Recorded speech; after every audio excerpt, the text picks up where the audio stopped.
महाराष्ट्रातला राजकीय विषय आहे की सुप्रिया सुळे असं म्हणतात की एनसीपीच्या 2 गटांनी एकत्रित यावं यासाठी मी एकटी काही करू शकत नाही, कार्यकर्त्यांना विचारून कार्यकर्त्यांची चर्चा करून या बाबतीतला निर्णय घ्यावा लागेल. बघा, सुप्रिया सुळे, माननीय शरद पवार किंवा आता कालच अजित पवार आणि शरद पवार रयत शिक्षण संस्थेच्या बैठकाने एकत्र होते. एकत्र आहेतच ना ते काय आमच्यासारखे. आम्ही ज्या पद्धतीनं ज्याने आमचा पक्ष फोडला,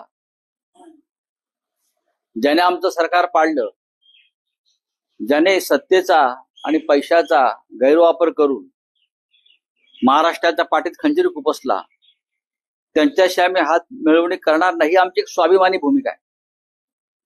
काय होईल ते होईल. माननीय उद्धव ठाकरे यांच्या नेतृत्वाखाली जी शिवसेना आज आहे, मूळ शिवसेना, त्यांची भूमिका पक्की आहे. सत्ता गेली ह्याच्यात, काय सत्ता गेली ह्याच्यात. आमच्या काय साखर कारखाने नाही आहेत, आमच्या काय शिक्षण संस्था नाही आहेत. आम्ही फाटके लोक आहोत. त्याच्यामुळे आम्हाला चिंता नाहीये.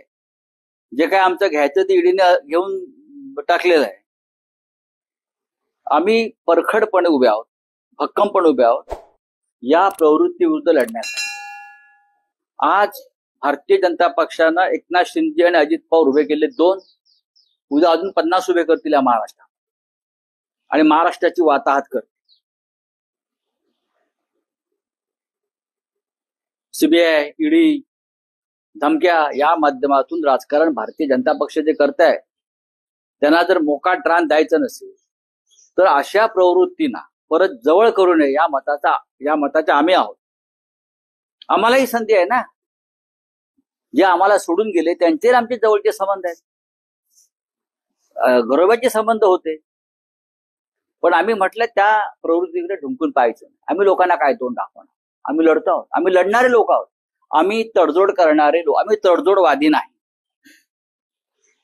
आमच्या कार्यकर्त्यांची मानसिकता आम्ही तयार केली. आम्हाला कार्यकर्त्यांना विचारावं लागत नाही काय करायचं. आमचा कार्यकर्ता सांगतो साहेब जायचं नाही,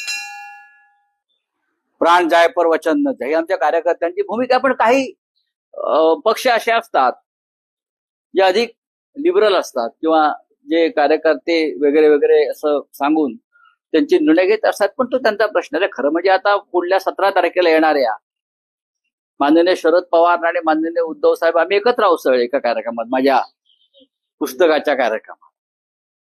माननीय शरद पवार यांच्याविषयी आमची काहीच तक्रार नाही. कालच त्यांच्या एका कार्यक्रमात खुले चित्रपट पाहायला गेले होते पवार साहेब आणि कार्यकर्त्यांनी घोषणा दिल्या. काय घोषणा दिल्या?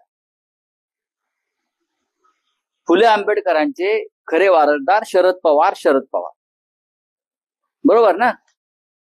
आता फुले आंबेडकरांचे वारसदार हे मला असं वाटत नाही की गद्दार आणि भाजपच्या बैठणीला जातील. पुरोगामी महाराष्ट्राच्या संदर्भात जर विचार केला तर शरद पवार हे या विचारांचे एक प्रमुख वारसदार आणि शिल्पकार आहेत.